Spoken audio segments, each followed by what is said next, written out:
Our Smart Home Kit is based on the ESP32 board. So how do we tell the board how to work with the components? To write programs and upload them to our board, we need something called an IDE, which is short for Integrated Development Environment, and you can see it on my screen.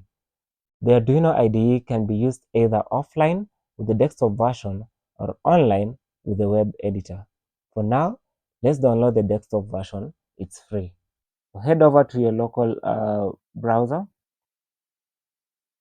You can search Arduino IDE. We'll go with the first option. So notice that Arduino is available for different platforms.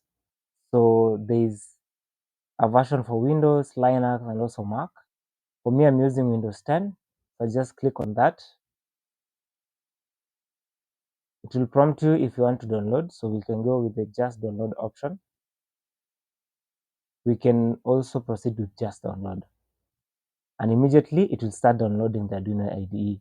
But no need for me to do that because I already did. So after you're done downloading, you can now install Arduino, which is very simple to configure, and we can open it.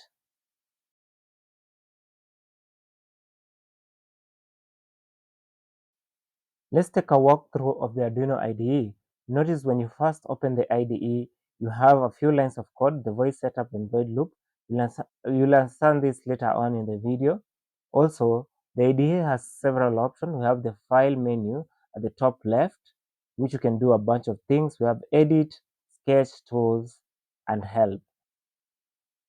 We can do quite a number of operations, but for us to start using the Smart Home Kit, we need to configure an ESP32 board so that we can be able to upload the codes as needed. So we'll start with that. For you to install the ESP32 board, you need to go to File and then go to Preference. So in the Preference section, we need to add a link that supports the ESP32 board. You can see for me, I have several links because I've been using different boards, including the Node MCU and RP2040, which is a Raspberry Pi board. I'll put the link in the description.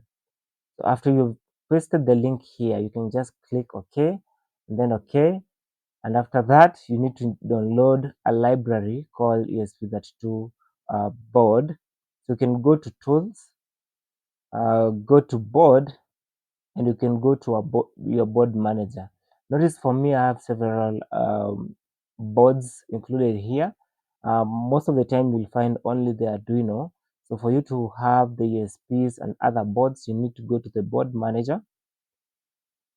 At the board manager, you can search ESP32, which is the board that we want, and the one that we need to use is by Expressive. So for me, I already installed the board, so I can only make an update. Yes, so go ahead and install the board. It will take quite a few minutes to complete, so give it some time and make sure you have good Wi-Fi connectivity.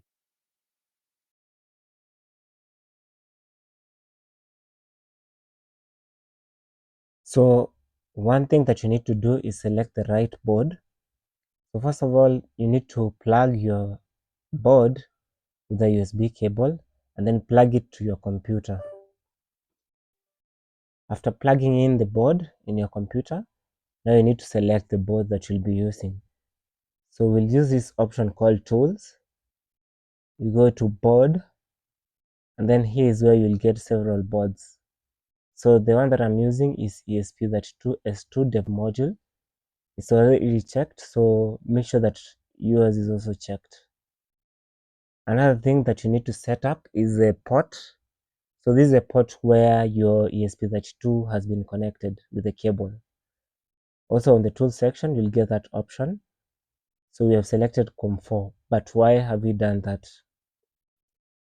For you to know the right port, you normally go to Device Manager, and when you open it, you can go to Now Ports, and you can see the options here. So the one that we're searching for is the USB serial CH340. So it's mounted on COM4, and that is what we need to use. So we'll go to Tools, Port, and make sure that it matches what you have seen on the device manager. Another option that you need to take note is the serial monitor. So this enables us to do quite a number of debugging. So my ESP was already uploaded with a code. That's why you're seeing some a list of items being listed here. Yes, so you can track communication from your ESP32 on the serial monitor. So it looks like a lens on top here, and you can close it anytime that you want.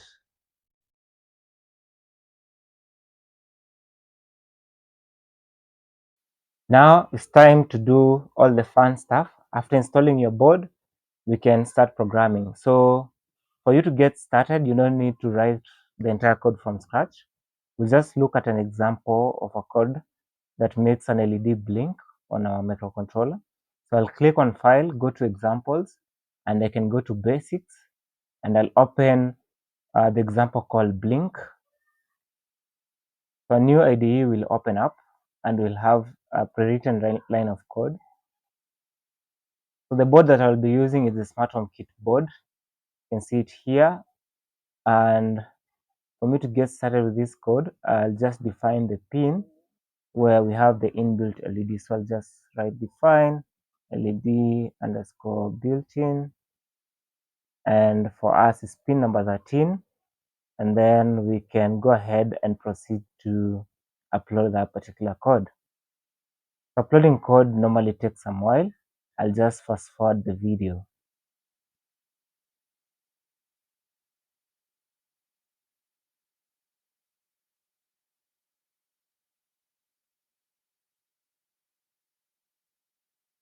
So after the code is done uploading, you can see the LED is blinking color blue. And notice that we have connected our ESP32 board by using a cable.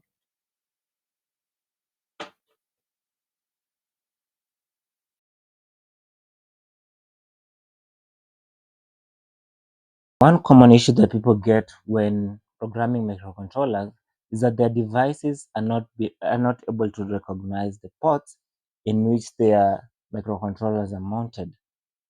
So for you to check that issue, you need to head over to Device Manager and see if your device is able to recognize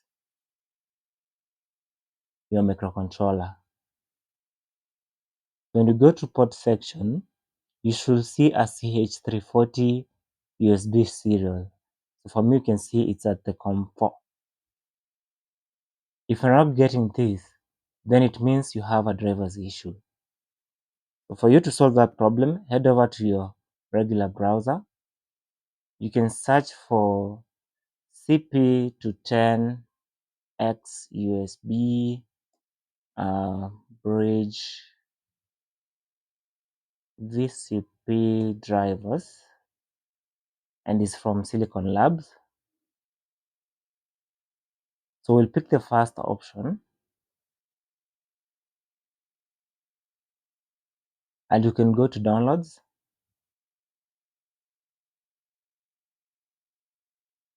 So from here, you can select any system that you want, either Mac or for Windows. So for Windows, you can go with the Universal Windows driver and download it.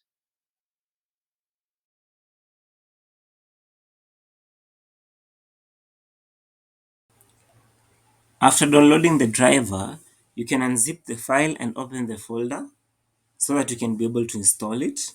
For you to do the installation, you can go to the last item that appears like a setting option and right click on it. You'll get an install option and click on it, and immediately you press it, a dialog window will appear. You can press yes, and then it will tell you the operation has been completed successfully. So you can once again go back to the driver manager to see if your USB serial is appearing. If not, you can just restart your machine and everything will work as expected. Thank you for watching this video. You have just completed your first milestone, getting your first kit alive and solving driver issues like a pro. Your canvas is ready And this blinking LED is just the beginning. Make sure to check the description for links to install the ESP32 board and the CP210X driver. Subscribe and stay tuned as we dive into building your first automation project.